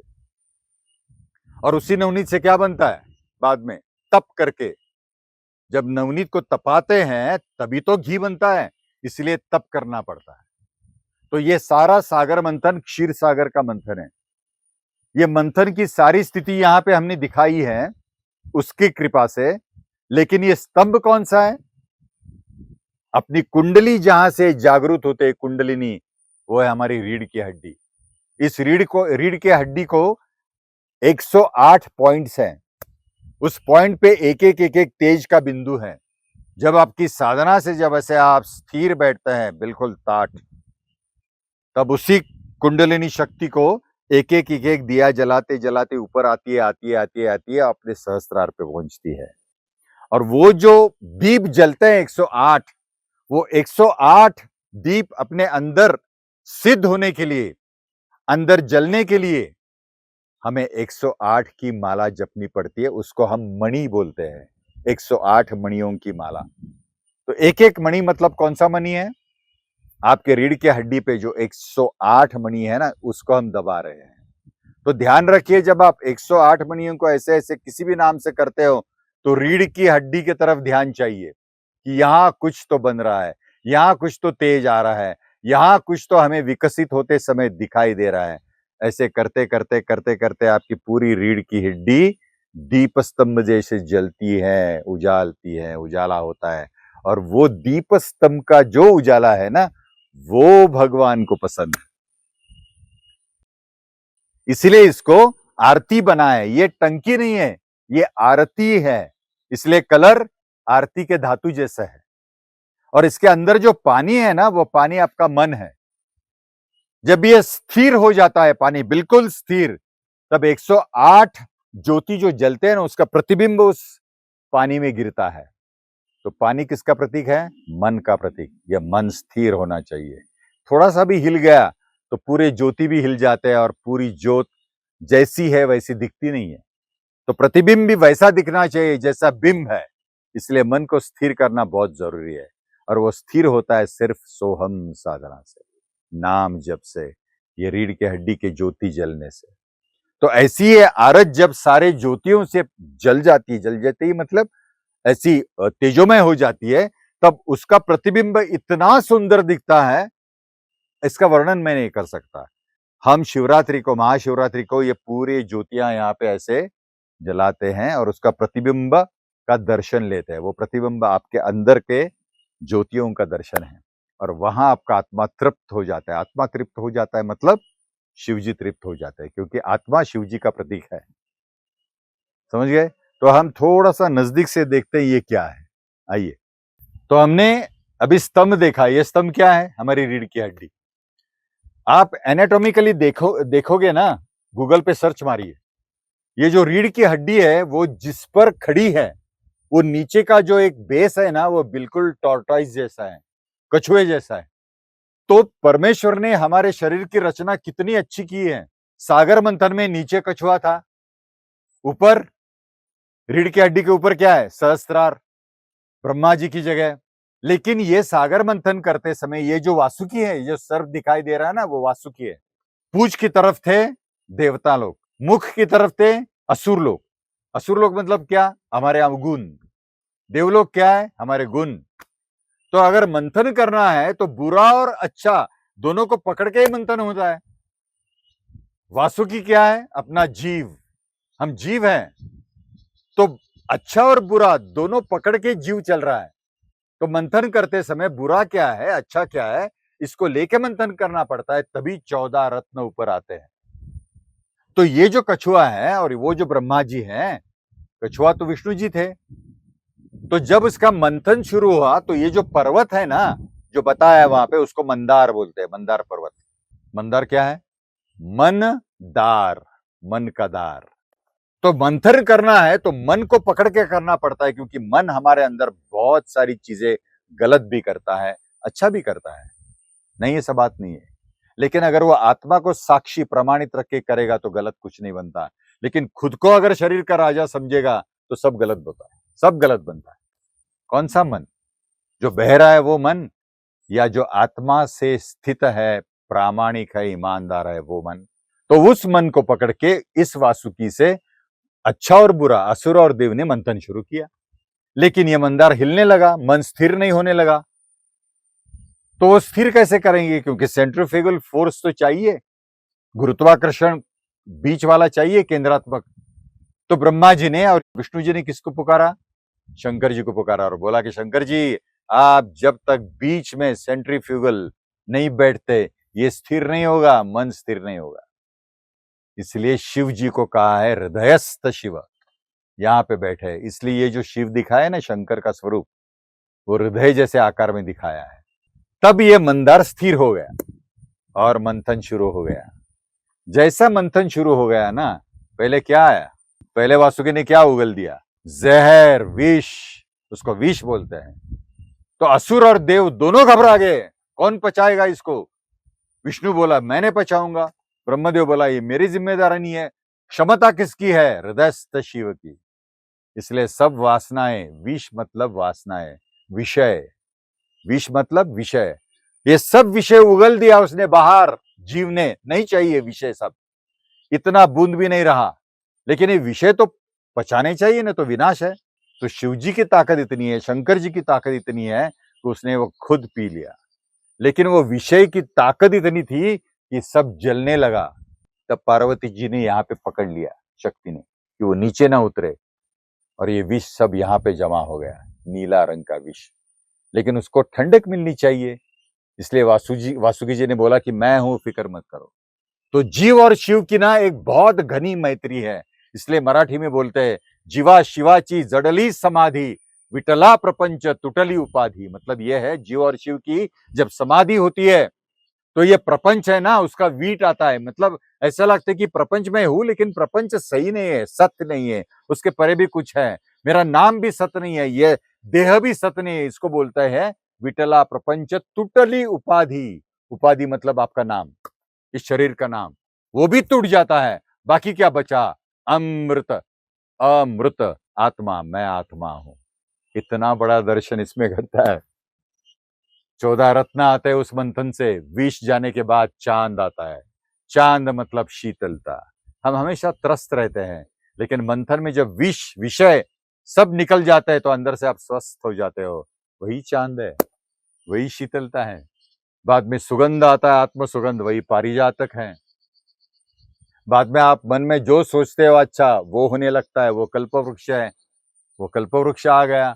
कामधेनु, जो भी इच्छा करो कामधेनु पूरी करती है। इसलिए सब ऋषियों के पास कामधेनु थी। ऋषिया ध्यान में बैठते थे, कामधेनु उनका काम करती थी। कितने चीजें आपके अंदर अंदर उन्होंने रखे हैं। हम ढूंढते नहीं, हम बाहर ढूंढ रहे हैं पूरी शांति, पूरा सुख। सुख तो अंदर है, कहाँ ढूंढ रहे हैं? ये तभी मिलता है जब स्वरूप के पास आप चलने लगते हो। अंत में आ गई लक्ष्मी, अमृत से पहले। लक्ष्मी का मतलब क्या है? शांति। इसलिए शांति नारायण के चरणों के पास है। वो नारायण के चरणों के पास देख रही है, नारायण ध्यान में है। किसका ध्यान कर रहे हैं? लक्ष्मी चरणों का ध्यान कर रही है, और हम लक्ष्मी का ध्यान कर रहे हैं। कौन से लक्ष्मी का? ये लक्ष्मी का। ये लक्ष्मी नहीं है जो नारायण के चरणों की तरफ देख रही है, वो लक्ष्मी है। इसलिए उसको लक्ष्य मी बोलते हैं। जिसका लक्ष्य मी के तरफ गया, मी मतलब आत्मा की तरफ, आत्मा ही नारायण है, इसलिए उसको आत्मा नारायण बोलते हैं। तो लक्ष्मी कौन है? मेरा पूरा ध्यान, मेरा पूरा लक्ष्य इस मी रूपी नारायण के पास। तभी तो अमृत ऊपर आता है। अमृत मतलब आत्मा का साक्षात्कार। अमृत, मृत नहीं, वो आत्मा अमर है, ऐसे कहते हैं ना। उस अमर आत्मा का साक्षात्कार होता है। तो ये दंड, ये दीपस्तंभ किसका साक्षात्कार है? अमरत्व का। ये दीपस्तंभ कौन से दीप जलाते हैं? अंदर के तेज के। शिव जी को कौन सी आरती पसंद है? ये अंदर वाली आरती पसंद है। तो चलो आज से शुरू करते हैं अंदर वाली आरती।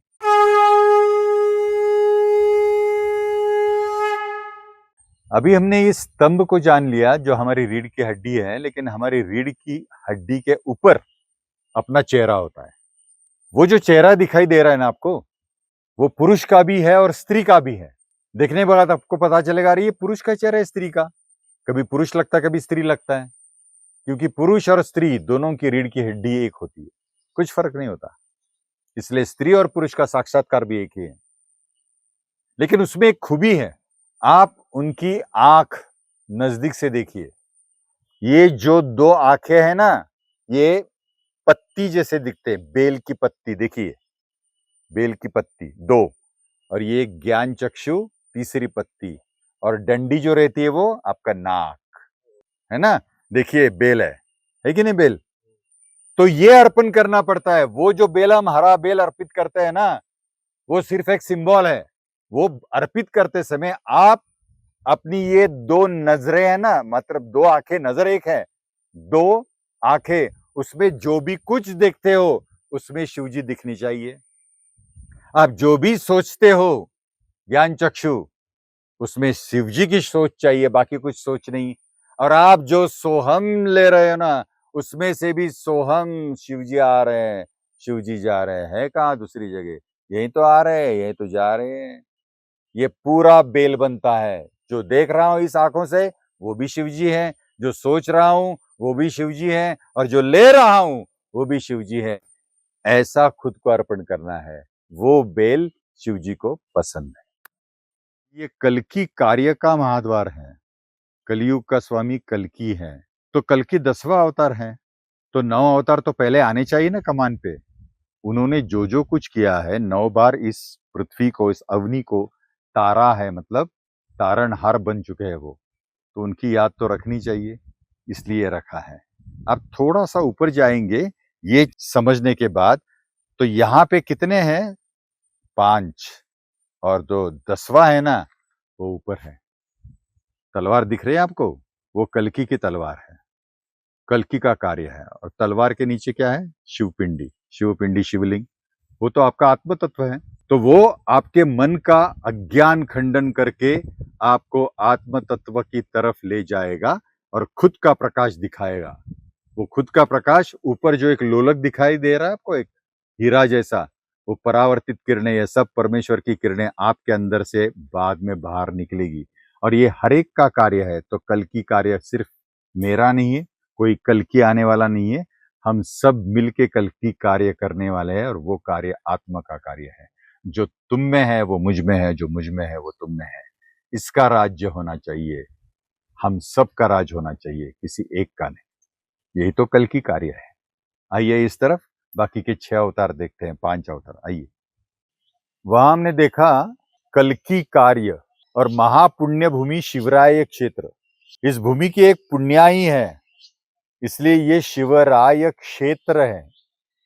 शिव यहाँ है, इसलिए ये राय, राय मतलब जंगल, ये जंगल क्षेत्र हुआ है।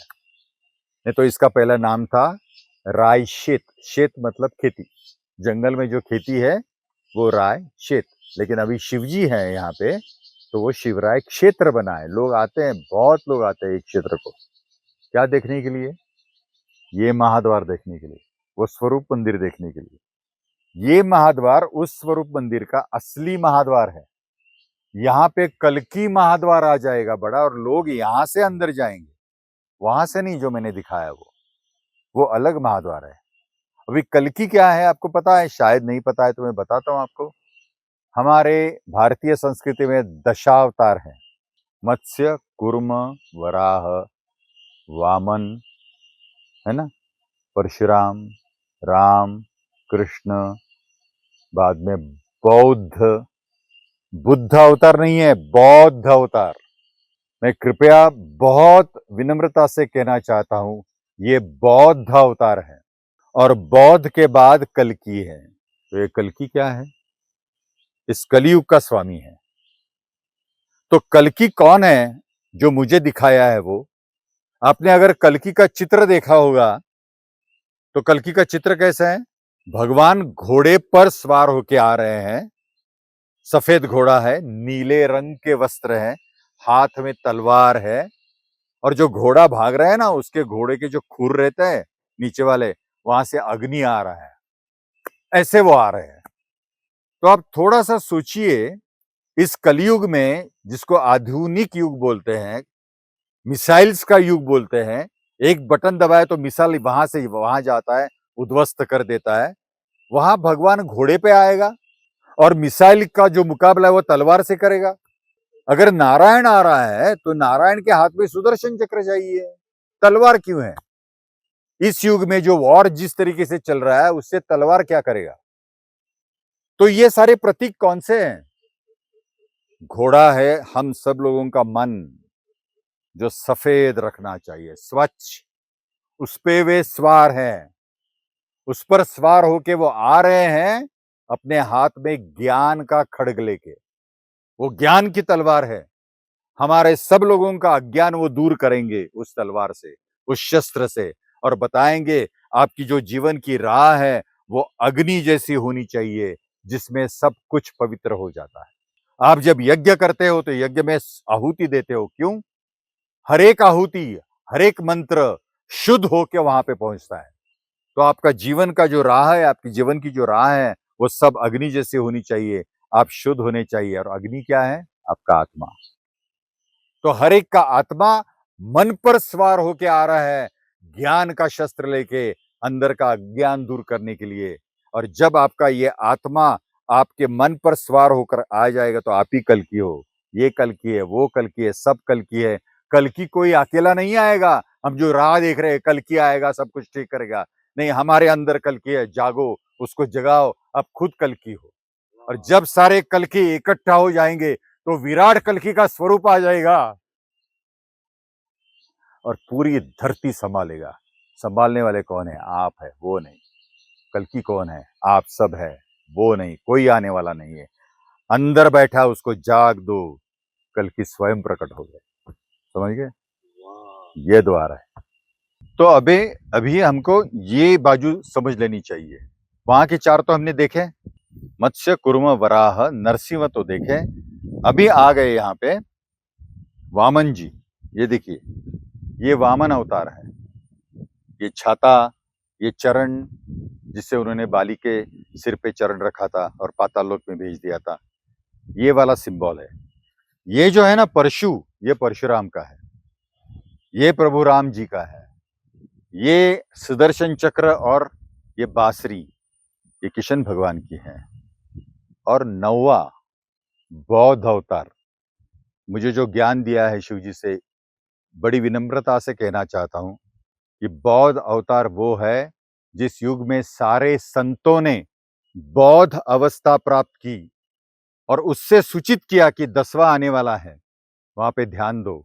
और वह 10वां आपको आपके आत्म तत्व के यहाँ, आत्म स्वरूप के यहाँ ले जाएगा।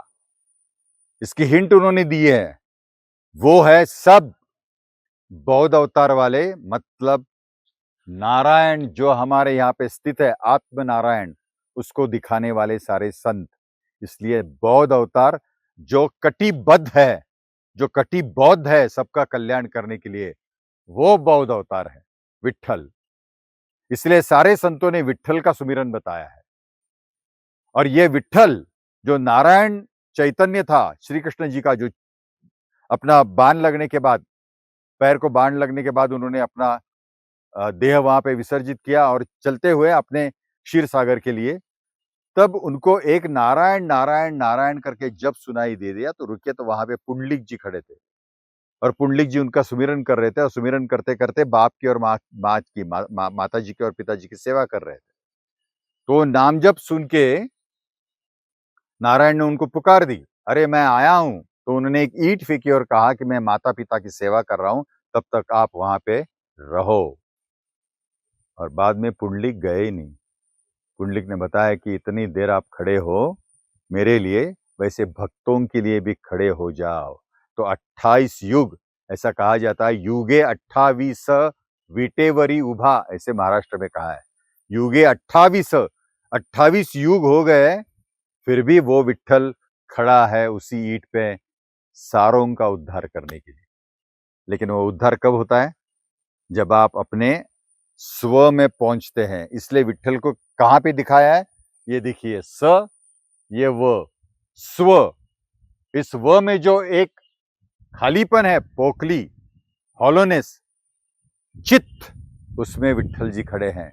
इसलिए एक संत ने इतना सुंदर कहा है, उनका नाम है जनाबाई। वो कहती है, सोहमाचा मारा केला, सोहम का मारा किया, उसमें विट्ठल खड़ा रहा है। सोहमाचा मारा केला, त्यात विट्ठल उभा। और एक संत ने कहा है, काया ही पंढरी। ये पंढरी क्या है? अपनी काया। काया ही पंढरी, आत्मा हा विट्ठल, नांद तो केवळ पांडुरंग।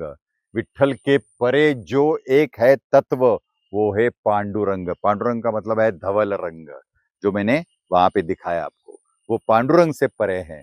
इसलिए यहाँ पे लिखा है, शिव रामेश्वर स्वरूप स्वामी नमः।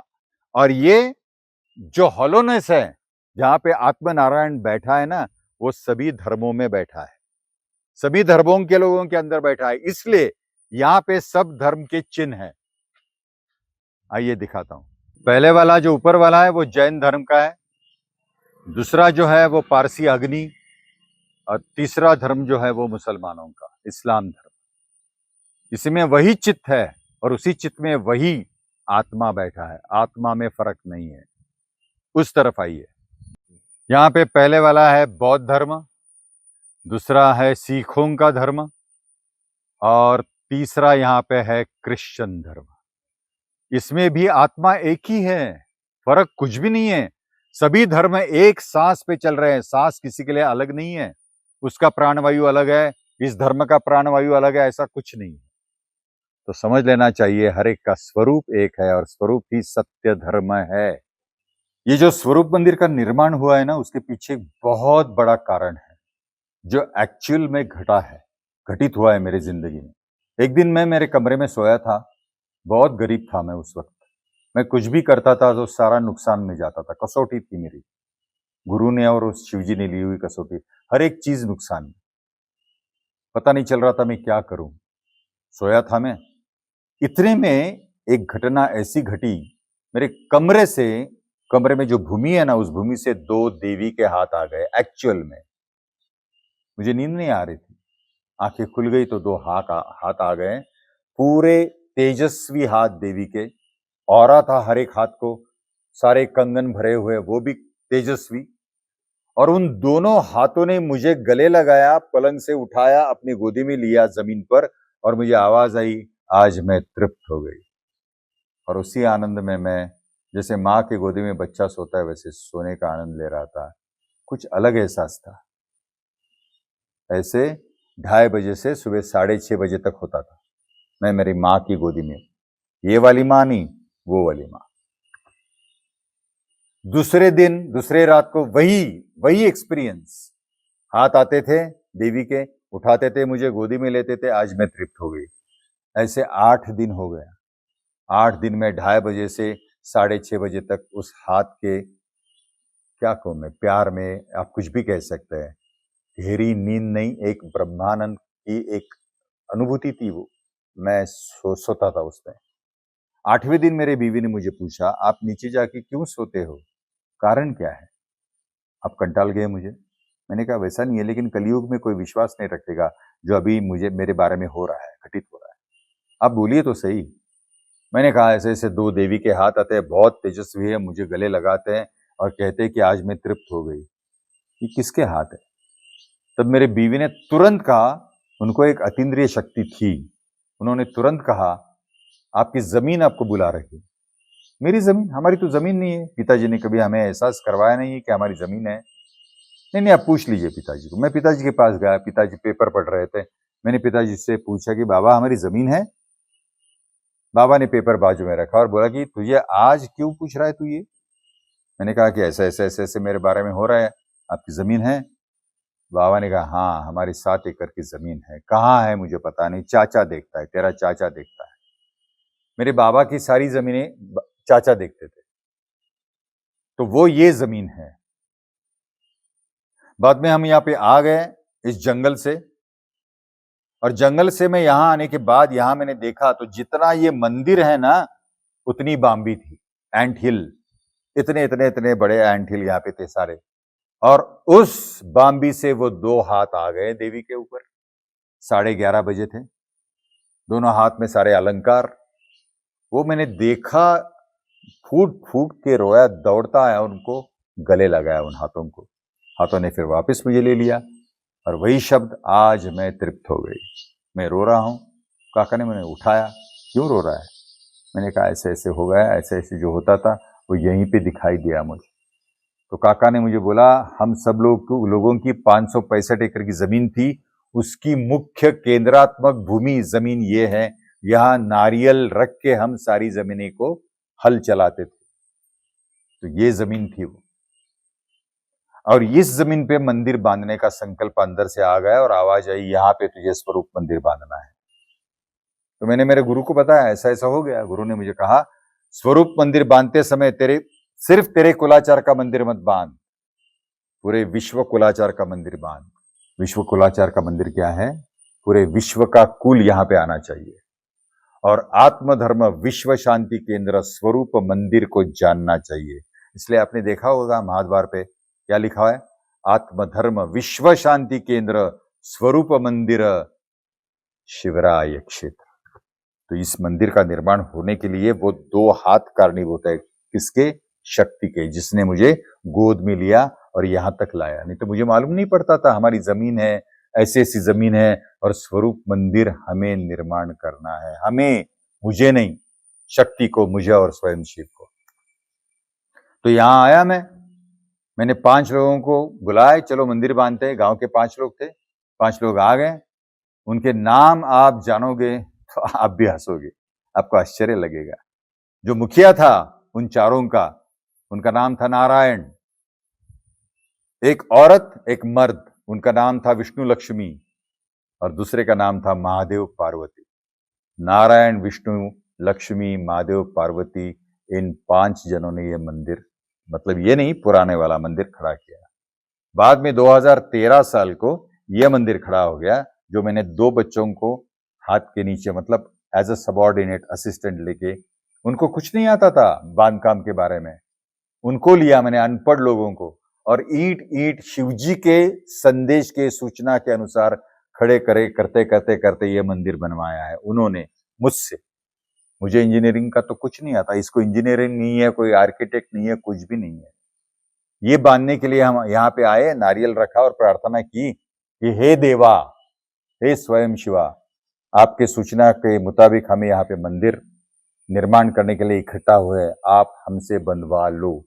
तभी इस बाम्बी से एक बड़ा भुजंग आ गया, और वो भुजंग कैसा था? नॉर्मल भुजंग नहीं था।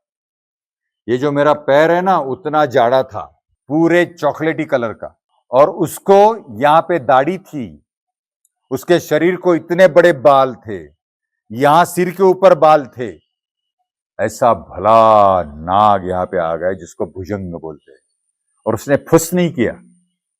जैसे हमारे दादाजी हमें गुस्सा करते वैसे हाँ ऐसा आवाज किया, मैं हूं यहाँ पे। मैंने कहा हाँ जी, ऐसे ऐसे मंदिर बांधने के लिए आया हूं, आपका आशीर्वाद चाहिए, बांधने के लिए आपकी पूरी शक्ति चाहिए। उसने सारों की तरफ देखा, मेरी तरफ देखा, और ऐसा उच्चार किया, फुस नहीं, और ऐसे वापिस उस बिल में गया जहां से आया। लेकिन जाते समय उन्होंने अपने शरीर पर हरा रंग पलटी मारा, नीला रंग पलटी मारा, पीला रंग पलटी मारा, लाल रंग पलटी मारा, सफेद रंग पलटी मारा, वॉयलेट रंग, ये सब रंग अपने शरीर पे दिखाए, कलर्स चेंज होते गए इंद्रधनु की तरह, बाद में बिल में गए।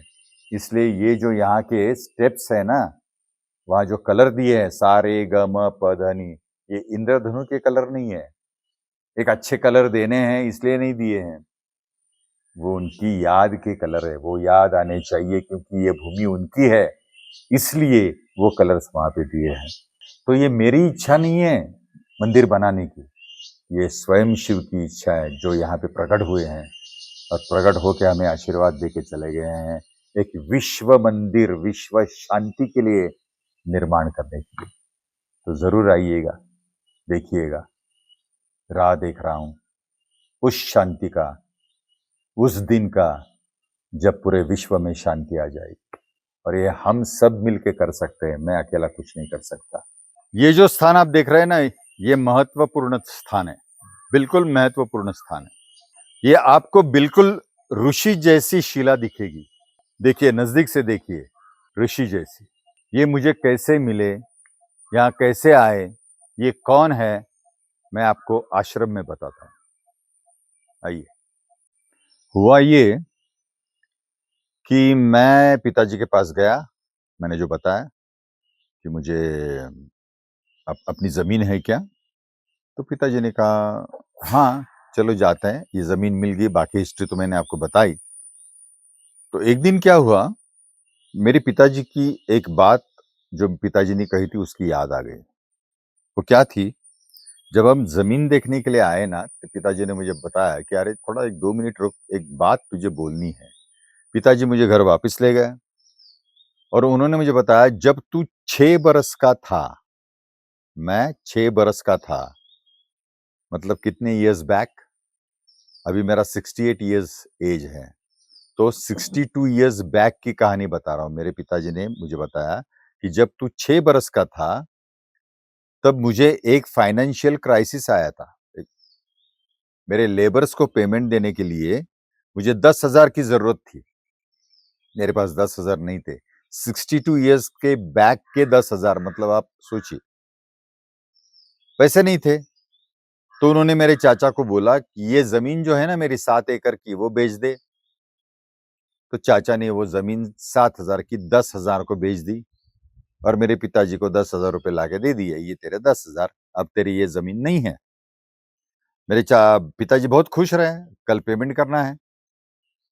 इतने में रात को 2:30 बजे, 2 बजे, 3 बजे, ऐसा कुछ एक टाइम था, उनको एक सपना पड़ा। उस सपने में एक ऋषि आ गए, धोती पहनी थी घुटनों तक, जनेऊ था, जटा थी। उन्होंने मेरे पिताजी के कान के नीचे कस के मारा सपने में और बोला, मेरी जमीन बेचने वाला तू कौन? वो मेरी जमीन है, तेरी नहीं है। मेरी जमीन जो है वो पैसे लेके बेचनी नहीं है, क्योंकि कल मेरे एक खास विश्व संकल्प के लिए, एक विश्व कार्य के लिए ये जमीन मुझे चाहिए। बेचना नहीं मतलब बेचना नहीं। तो मेरे पिताजी ने सपने में कहा कि अरे मुझे 10,000 की जरूरत है, पैसों की जरूरत है, मैं कल पेमेंट नहीं कर पाऊंगा, क्या करूं मैं? तो ऋषि ने बोला, ये जिम्मेदारी मेरी है, कल तेरे 10,000 तुझे मिल जाएंगे, तो वापस कर दे वो 10,000, जमीन बेचनी नहीं है। और ऋषि अदृश्य हो गए, सपना खत्म हो गया। पिताजी उठ गए, तो सच में उनका कान दुख रहा था। उन्होंने मुझे बताया, सुबह उठ के गए, पैसे दे दिए उनको, आ गए वापस घर सुबह 8 बजे। तो घर में बेंगलोर से लोंडा 12 घंटे लगते हैं आज आने के लिए।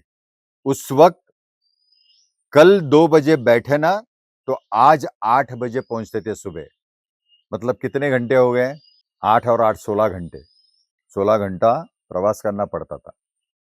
तो एक आदमी आके बैठे थे, मेरे पिताजी अंदर आ गए। उन्होंने कहा, आप टीपी पंडित? हाँ मैं टीपी पंडित हूँ। मेरे पिताजी का नाम टीपी पंडित, त्र्यंबक पांडुरंग पंडित। मैं जयप्रकाश बेंगलोर से आया हूँ, मैं एक टिम्बर मर्चेंट हूँ, मुझे महीने के लिए 1 लाख का टिम्बर चाहिए, क्या आप सप्लाई कर सकते हो? किसी ने मुझे बताया कि टीपी पंडित ही सप्लाई करेंगे। मेरे पिताजी फॉरेस्ट कॉन्ट्रैक्टर थे। मेरे पिताजी ने तुरंत कहा, हाँ करूंगा मैं। उन्होंने ब्रीफ केस खोली और 10,000 रुपए निकाल के मेरे पिताजी के हाथ में दे दी, ये 10,000 एडवांस। पिताजी मेरे रोने लगे। क्यों रोने लगे? 10,000 देख के नहीं। ऋषि ने कहा था कि मैं इंतजाम करूंगा, लेकिन सिर्फ 10,000 का नहीं किया। वो जयप्रकाश पूछने लगे, क्यों रो रहे हो, ज्यादा चाहिए? नहीं नहीं, आप समझ नहीं पाओगे। मेरे पिताजी मुझे बोल रहे थे, प्रसाद उन्होंने मुझे 10,000 तो दे दिए और महीने का 1 लाख का कॉन्ट्रैक्ट मुझे दे दिया, धंधा। 62 इयर्स बैक की स्टोरी बोल रहा हूं मैं, उस वक्त के 1 लाख महीने के। तो ऋषि मुनियों की कृपा कितनी होती है, इसका एक उदाहरण है। तो हुआ ये जमीन बच गई और उस ऋषि की कृपा से और उस ऋषि के संकल्प से यह स्वरूप मंदिर निर्माण हुआ है। मेरे विश्व कार्य के लिए मुझे ये जमीन चाहिए, बेचना नहीं है। ये जो ऋषि है ना, ये ऋषि वो है जो अभी हमने देखे हैं, वो ऋषि की शिला। एक दिन ऐसा हो गया, ये आश्रम सब निर्माण हो गया, ये मेरी झोपड़ी, यहाँ मैं सोता हूँ, यहीं पे साधना करता हूँ, लोग मुझे यहीं पे मिलने आते हैं। एक दिन मैं सोया था और सपने में यहाँ एक छोटी सी नदी है, उस नदी में एक ऋषि बैठे थे, सेम ऋषि वही जो मुझे केदारनाथ में दिखाई दिए थे, 7 फुट बैठे ऊंची उनकी, वही ऋषि अब हमारे जैसी कद लेके यहाँ पे आए थे। उस नदी में बैठे हैं और मुझे बोल रहे, अरे मैं यहाँ आया हूं, तेरे आश्रम में मुझे लेके आ। और उस ऋषि की शिला बन गई, बिल्कुल ऋषि जैसी, जैसे ऋषि बैठे हैं साधना के लिए वैसी शिला बन गई। सपना टूट गया। सुबह मैं ऐसे ही कुर्सी पे बैठा था, इसी कुर्सी पे, और वो मेरा जो खेत करने वाला आदमी है ना, वो आ गया सुबह। तो मैंने उसे कहा, अरे विष्णु, उस नदी में ऐसे ऐसे ऋषि जैसा दिखता है, वैसी शिला है क्या रे? तो उसने मुझे कहा, तात मैं यही तो आपको बताने वाला था, 1 महीना हो गया मैं आपको बताने के लिए आता हूँ, लेकिन यहाँ आने के बाद भूल जाता हूँ। आपको कैसे पता चला? मैंने कहा, सपने में अभी मुझे दिखाई दिया और उसने बताया कि मैं यहाँ पे आया हूँ, मुझे लेके आ। तो विष्णु ने मुझे कहा कि तात मेरी पूरी जिंदगी यहाँ पे निकल चुकी है, मैं यहीं पे रहता हूँ, स्नान के लिए उसी नदी में जाता हूँ, कभी वो शिला दिखी नहीं है। 1 महीना हो गया, कहाँ से आई पता नहीं है। और वो महीना था मार्च का। मार्च में तो बारिश नहीं होती है, बाढ़ तो नहीं आती है, पत्थर आना है तो मार्च में वो शिला आई कैसी? उसने तो कभी देखी नहीं जिंदगी में। तो हम देखने गए तो बिल्कुल ऋषि जैसी शिला बैठे हैं ऋषि। मैं रो पड़ा। अभी वो शिला, तो इतनी बड़ी शिला लाएंगे कैसे हम 2 आदमी? तो एक चमत्कार हुआ, जेसीबी आ गया वहां पे, उस नदी के किनारे जेसीबी। तो मैंने कहा, जेसीबी तू यहाँ कैसे? उसने कहा, विष्णु के घर का जो कुआं है वो खोदने के लिए आए हो, ग्राम पंचायत ने भेजा है। टाइमिंग देखो, हम शिला लाने के लिए गए, वहां से जेसीबी आ गया। ऊपर वाले ने कितनी बड़ी सोई की है हमारी, इंतजाम कितना किया। मैंने उसको 100 रुपए दिए और बोला, बेटा एक काम करोगे, ये शिला मेरे आश्रम में जाके लेके जाना है, लेके जाओगे? उसने बोला, पैसा नहीं चाहिए, ये ऋषि जैसी शिला दिख रही है, मैं लेके जाऊंगा। फिर भी मैंने उसको दे दिए 100 रुपए। उसने काम खत्म होने के बाद जेसीबी उस नदी में डाला, लेके गया, अपने बकेट से उस ऋषि को ऐसा उठाया, लेके आया आश्रम में। और उस ऋषि को हमने कहाँ पे बिठाया? वो जो आपने एक चरण वाला पत्थर देखा ना, उस पर ऋषि को बिठाया, क्योंकि चरण वाला पत्थर किसका चरण था? कृष्ण भगवान का, जन्माष्टमी का। उस पर उनको बिठाया। बाद में एक अंदर हमेशा एक बात वो कहते गए, मेरी जगह ये नहीं है, मेरी जगह वट वृक्ष के नीचे है। और वो जो वट वृक्ष है ना, वो अपने आप आया है, हमने लगाया नहीं है। उनकी मांग थी वट वृक्ष के नीचे चाहिए, क्योंकि हर एक वट वृक्ष में शिव जी होते हैं, पीपल वृक्ष में विष्णु जी होते हैं, शमी के वृक्ष में ब्रह्मा जी होते हैं। तो इस वट वृक्ष के नीचे उन्होंने मांग की कि मुझे वहां पे बिठाओ, और उन ऋषि को हमने वहां पे बिठाया है। ये ऋषि दूसरे तीसरे कोई नहीं है, इस स्वरूप मंदिर के निर्माते हैं, इस स्वरूप मंदिर के पूरे जमीन के मालिक हैं। तो उनके संकल्प से ये विश्व कार्य का विश्व मंदिर बना है, जहां पे आत्मधर्म विश्व शांति केंद्र हो चुका है। एक दिन पूरा विश्व यहाँ आएगा ही, आएगा ही और आएगा ही। वो उनका संकल्प है, मेरा नहीं। अभी आपने जितना भी सुना है ना स्वरूप मंदिर के बारे में, वो मेरे सदगुरु अनादि स्वयं सिद्ध स्वयं पूर्ण पूर्ण ब्रह्म स्वामी समर्थ सदगुरु बालदत्त नाथ, इनकी और उनके अंदर जिनको उन्होंने पूजा, वो स्वयं शिव, जो हर एक के कलश है, हर एक के स्वरूप मंदिर के कलश है, उनकी कृपा से आपने सुना है। तो ये अंदर के जो स्वयं शिव है, जिसको हम स्वरूप कहते हैं, हर एक के अंदर, वो इस स्वरूप मंदिर के ऊपर के कलश पर बिठाए हैं। इसका मतलब क्या है? ये जो स्वयं शिव है आप देख रहे हैं, ये हर एक का जिंदगी का, मनुष्य जन्म का अंतिम मकसद है। उनको पाना है, उनको ढूंढना है और वो हो जाना है। जैसे कबीर जी कहते हैं, राम देखने को गए राम होके आए, वैसे स्वयं शिव को देखने के लिए हम मनुष्य होके आए हैं और स्वयं शिव बन के उनके पास जाना है। इसी को तो मुक्ति और मोक्ष कहते हैं। मोक्ष मुक्ति और कुछ नहीं है, उनको पाना है और वो हो जाना है।